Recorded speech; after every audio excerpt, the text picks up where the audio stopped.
Welcome to another episode of Wellness Curated. As you know, the aim with this podcast is to help you lead a healthier, happier, more hopeful life. And we try and give you tools, techniques, tips that can help you do so. This season, we're focusing on social well-being. Today's topic is understanding your pets better, a topic aimed at helping us to get to know our pets and to make the pet families, the pet parents feel better. We have with us pet nutritionist Anjali Kalachand. She's very familiar with the pet world. She has studied in the UK and then she did her animal nutrition from the University of Illinois. And she started something called Nutriwoof, which is a place focused on health and wellness for pets. And she's also started a Petter Life, which is a platform and resource for pet families. Welcome to the chat, Anjali. Thank you for being here with us today. Thanks, Anshu, for having me on your podcast. So, Anjali, to begin with, please tell me what got you into this world of pets and pet nutrition and pet surgery? What started you off? Tell us a little bit about yourself. So actually, I have a degree in economics and finance, and I also worked in banking for 10 years after that. I had my light bulb moment a couple of years ago when I adopted my Indian stray dog, Leo. He came to me as a bit of a malnourished puppy, being a stray, and then eventually, presented himself with a host of skin issues and gut issues that were not getting resolved with, regular standard care like, processed food or changing different types of kibbles and putting him on various types of medication. And so that's when I decided to take matters into my own hands because it wasn't sitting with me that I was, feeding my dog something that sat on a shelf, came out of a bag, and had a very long shelf life of anything between a year to 18 months. And so I decided I was going to fresh feed, even though at that time he was fairly young. He was about 6-7 months, so not completely, grown. And so he needed certain, nutritional aspects to be taken care of during this growth phase. But I just decided that I would swap his food over. And so at that point, I wasn't a certified nutritionist yet. So I just did a lot of Googling research, read books. And eventually when I made the changes, I saw that he wasn't just merely surviving, he was thriving. His gut issues cleared up, his skin issues cleared up, and he was just a much healthier dog. Then I began speaking to other pet parents and, trying to understand what is the main reason behind people going to the vet, with their dogs. So skin and gut issues are the two topmost reasons, why people go. And sometimes it's something as simple as just, tweaking the nutrition a little bit, adding the right supplements, just making sure your dog is eating properly and the issue, resolved. So it's quite simple. And I was like, I would love to do something like this where I could actually help pet parents, help their pets lead a better life and a longer life with less vet visits, less stress, happier life, altogether. So that's when I decided to quit my job and pursue a career in nutrition, pet nutrition. Anjali, in another life, I think I would love to do something with pets because I love animals so much. And my story is quite similar to yours. So with Hector, who you saw at the beginning of the chat, we also give him fresh food because I found with my last dog, who unfortunately passed away of old age, we were giving him exactly what the vet said. And here they said, oh, it's complete food, give him kibble. But I just felt like I don't want to give him something out of a box. When we don't eat out of a box, why should we give it to the dog? And I also find with Hector, with all dogs, they have this self-correction mechanism where they go and eat grass when their stomachs are not okay. I'm sure you see I'm assuming that the grass helps settle their tummies in some way. So tell me, what signs should we look for that the pet is not okay? And then tell me, what should we be feeding our pets? Small dog, medium-sized dog, large dog. Yeah, if your dog is unwell, you'd probably, like if he's eaten something and it's not sitting well with him, you'd probably see like gut issues. Maybe the stool isn't well formed, loose stool, recurring loose stool. that sort of the thing. And that's something that you need to get checked out by your vet. When it comes to eating grass, yes, a lot of dogs do this. Some of them do it when they feel the need to throw up, see they've eaten something and it's not, they've not been able to digest it, or they're not feeling great, and eating that grass helps them throw up. However, that's not the only reason why they eat grass. So sometimes it can be like an innate kind of a thing, where they are eating the grass because, they've just done it and their ancestors have done it for a long time. So, for example, what I've noticed is a lot of these Indian strays, now a lot of us have Indian strays as our pets. And so they are particularly like, they love eating grass. So whenever you take them out to the park, that's one of the first things that they're doing. So sometimes it can just be like an innate behavior. At other times, it can also be a sign of a nutritional deficiency. So it could be like a lack of a prebiotic in your pet's diet. So you need to maybe look at what you're feeding in terms of fiber and stuff like that.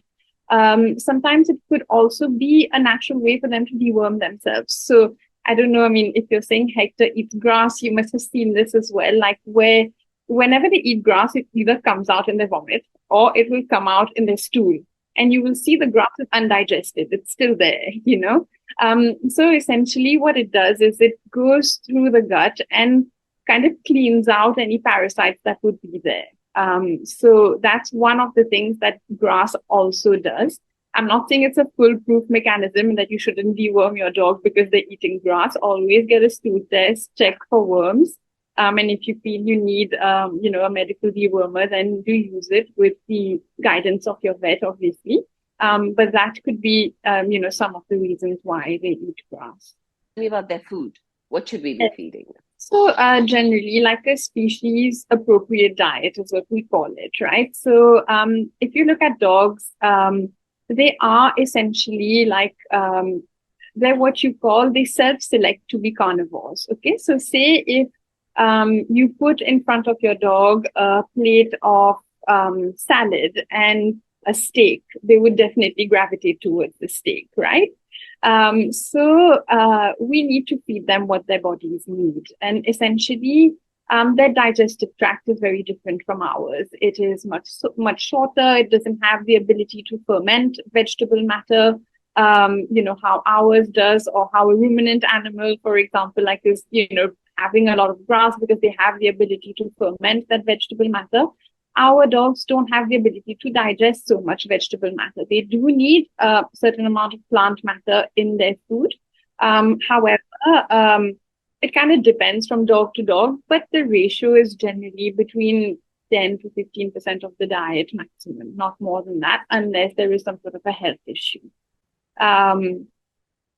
So generally meat-based diets, by that we mean muscle meat, organ meat, a little bit of fish for your omega-3 fatty acids.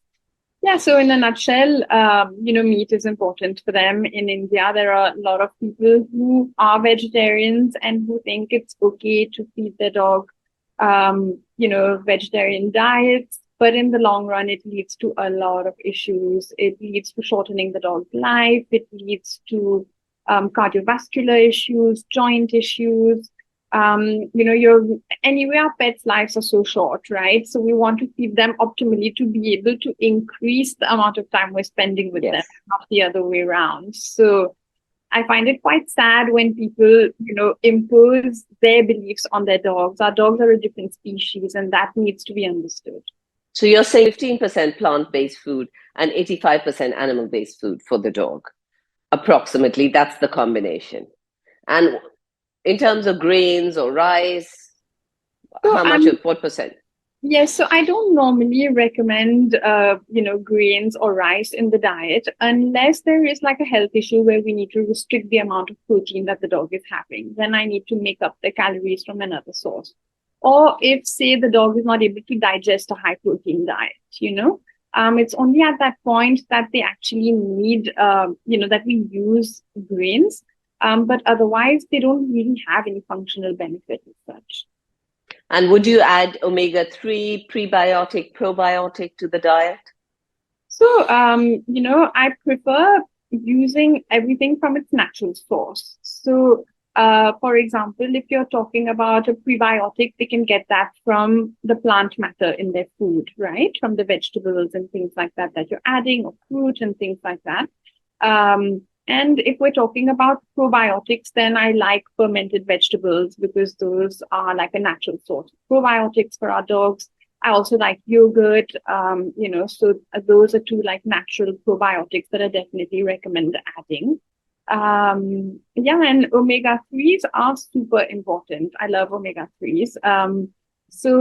Generally either in oil form, like in a fish oil. I prefer omega 3s from a non-vegetarian sources for our dogs because the vegetarian sources aren't as bioavailable to them. They're not able to absorb the goodness from it. So fish Yes. oils. Yes, fish, and also, recently, seaweed is also a very good source of omega-3s. So, even that works very well, provided you check that it has EPA and DHA. So always check the label. But yes, that's also a good source. If, you're not feeling great about fish oil, then that's something else that one could do. Anything else you'll add to the dog's food? Yeah, so I add like turmeric, I add other oils as well, like hemp seed oil. I add coconut oil, so like a rotation of oils because fats are very important for them as well, and they have a bunch of functional benefits. Bone broth is something else that I really like. It's a source of glucosamine, chondroitin. It helps with their joints, also helps. It has gut healing properties. It's great for us too. It's great for our pets. So definitely, all those things go in. And Anjali, would you change anything with age and with weather? Like some of us live in extreme cold and extreme heat now with global warming. So what would you change in the pet's diet? Yes, absolutely. So actually, let's talk about weather first. So generally in like a hot climate, your dog is a little more sedentary because it's so hot. So possibly, the walks are not as long. I mean, in India being a tropical climate, that's generally how it is because otherwise your dog can suffer a heat stroke and stuff like that. So during that time, you want to ensure that maybe you taper down the calorific value of what your pet is eating because in terms of expending that kind of energy, it's less, they're walking less and so they're expending less energy. But you also want to include like cooling foods in their diet. So for example, yogurt is a great addition. Also look at proteins that have cooling properties. So for example, fish is a cooling protein. A duck is a cooling protein. So look at such proteins and incorporate them in your pet's diet as well. So that's for summer. Now, when we talk about winter, obviously, like in the UK, the winters are harsh. For me, I found them harsh, but it is cold, and so our pets are expending more energy to keep themselves warmer. So we need to take that into consideration, provided they're able to get out and they're, able to get enough exercise because the weather is not too cold for them. They can definitely get out. It's great weather for them to run around and stuff, provided it's not raining. So, I mean, during that time, maybe look to increase the calorific value slightly of what your pet is eating. Also include proteins that are more heaty in the energetics like chicken and lamb. That sort of a thing is what I would recommend weather-wise. When it comes to age, so obviously during the first year of a puppy's life is a growth phase. It's crucial where the nutrition has to be on point. You need to ensure that you're feeding them enough calories for each different phase of growth that they're going through. Each puppy will be different depending on their breed. So you need to take all of that into consideration. At the same time, you also need to ensure that you're feeding them enough nutrients to support a proper bone development at this stage. Those are things that you need to, take care of. Now, there are various life stages when you're speaking about a dog, for example. So after puppyhood, until the dog is 4 is their first life stage. Where the dog is generally very active and, like a young dog. After about from 4 to 8, it's kind of like the middle age, where you would see that, the dog is, not as active and hyper as what they were when they were puppies. but still, well and young and able to do everything. However, because the activity levels have gone down, and sometimes they're not like puppies who are like so curious and all day looking for something to destroy or do in the house all day long. They're quite sedentary, like when they're stuck at home, unless you have a backyard or something, which we don't have the luxury in Bombay to have this. So the dogs are stuck in apartments, and because of that, you also need to consider, okay, maybe at that point you should tweak the calorific value so that, because the energy levels have gone down, so the dog shouldn't land up putting on weight, because along with obesity comes like a whole host of issues, and it's become a very common problem. Essentially, these companion animals, they're companions to us, and whatever diseases we have, they also have the same diseases because we have the same lifestyle, right? So that's one thing to bear in mind. Now, once the pet crosses 8, he's considered a senior pet.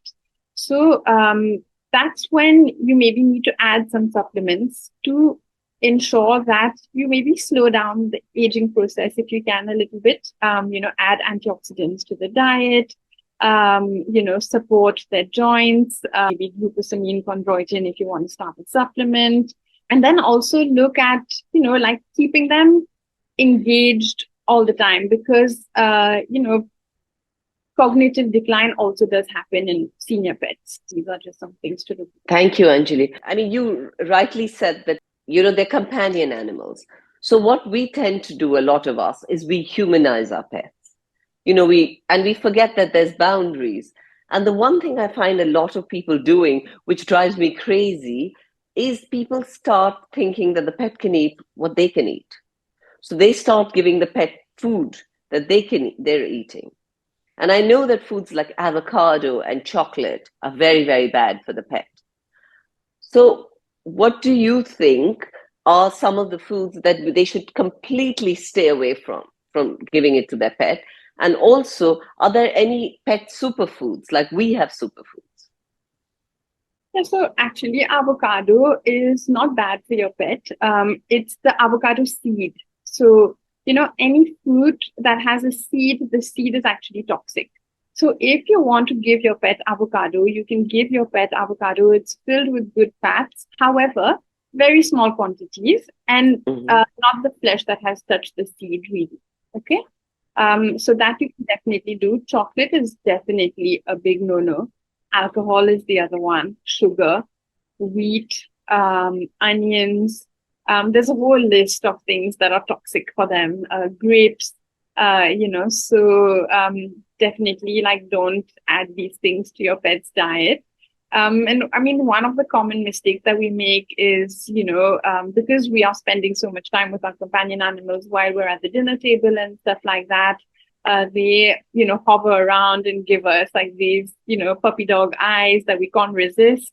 And so we'll end up feeding them. And that is a really bad habit to inculcate, honest, because then they're eating all sorts of things. You're not controlling what's going in their diet. In India, a lot of people are giving their dog rotis like that. Rotis is filled with gluten. Otherwise, people who are eating non-veg are giving them the scraps, so like cooked bone, which is also very dangerous for your pet, because the cooked bone can, splinter and cause issues, obstruction and stuff like that. So you don't want to take that risk. It's just not worth it. So you live in India, right? In countries like India or some of the countries, how do you make sure that the vet you're taking your dog to is legitimate, qualified? So, I would say definitely ask them for their qualifications. Also on their prescription, you will see that there's like a veterinary number, which means that they are registered. Also, I mean, a lot of the time you choose your vet by word of mouth, right? So you would also speak to the community, find out from, people that have pets, who they've been using and, what kind of experience they've had, that sort of a thing. Now, some people who live in like smaller villages may not have access to the best vets. However, we have amazing vets in the city over here. Like, exactly how our medical system is. The veterinary system also is amazing over here. So There's a lot of specializations that have come up. We have, like orthopedic surgeons for vets. We have, there's like a cancer doctor, like an oncologist. Also now, there's a special like eye doctor, all sorts of things. And it's really quite amazing. So it is available for everyone. Due to COVID, a lot of these vets are now doing, like video consults and, online consults and stuff like that. And also, I mean, if you were so inclined that there was like a serious issue, I have clients who've come down with their dog from like Chennai all the way to Mumbai to see the oncologist vet. So it is possible if someone did that with a really sick dog. I think, we're lucky to live in a country where we have everything available. Lovely. And tell me, given the research that you've done, have you come across any practices or products for that matter, or brands that you feel are incredible and you'd like to recommend them globally to people all over the world? Yeah, absolutely. So like I told you, I follow a lot of like holistic vets who practice from the UK and the US and stuff like that, and always get to know about new developments, from them and what they talk about. And honestly, like I said, like two of the main reasons why people take their pets to the vet is because of gut issues, skin issues. And then those, after they've done the rounds and tried everything, and sometimes it just doesn't resolve, for whatever reason. And then the pet lands up coming to a nutritionist, which would be someone like me, where they say, okay, I've tweaked the diet, and sometimes you try, but it just doesn't work. And all it is, the gut of that dog, because of whatever they have been eating and the kind of medication they've been on, which has possibly been something that's, been going on for a while, has just obliterated the gut bacteria. So, because of that, the gut is extremely weak. And so there is something available in the US and in the UK as well. There are companies where you can send a stool sample of your pet to the company, and they will test that sample and assess your dog's microbiome. So essentially tell you, what bacteria is there, what bacteria is missing. And the solution is something very simple. You can either do like a fecal transplant, from a healthy dog, so that you are, populating the gut with good bacteria. Or now they even have it in pill form. So essentially what they've done is they've collected stool from like raw-fed dogs who've never been on any antibiotics, and so have, like the most diverse microbiome with a lot of good bacteria, make it into pills and send it to you. And that's how you would then give this to your dog and repopulate your dog's gut bacteria. So it's give us the names of some brands that you would that you've come across. Yeah, there's one called Animal Biome. So that's one brand that's coming to mind, but there are several now. I'm just not recalling all the names, but yeah, it's just a very interesting thing, and I hope it comes to India also soon. And there was a study done at Cornell University College of Veterinary Medicine, which said that if you gave CBD to dogs, it helps them with pain management. Apparently, 80% of dogs who had osteoarthritis were helped by this. So what is your view on CBD? Would you give it to a dog for pain management? Would you recommend it to the pet for stress? The time that you have fireworks. Would you recommend? I do. I recommend it. It's something we sell on our website as well. So I use it for my own dog. He suddenly has developed a limp over the last month, and it's early onset of arthritis. So I use it for pain management for him, and I have seen a difference. I recommend it to a lot of my clients for a host of issues. I mean, obviously, pain management is one of the ones where there has been a lot of success with CBD. And along with that, you can then reduce the use of the non-steroidal anti-inflammatory drugs that can have long-term side effects. So if you can taper that down and manage the issue with CBD, then nothing like it, because it has no side effects. It's 100% natural and it works really well.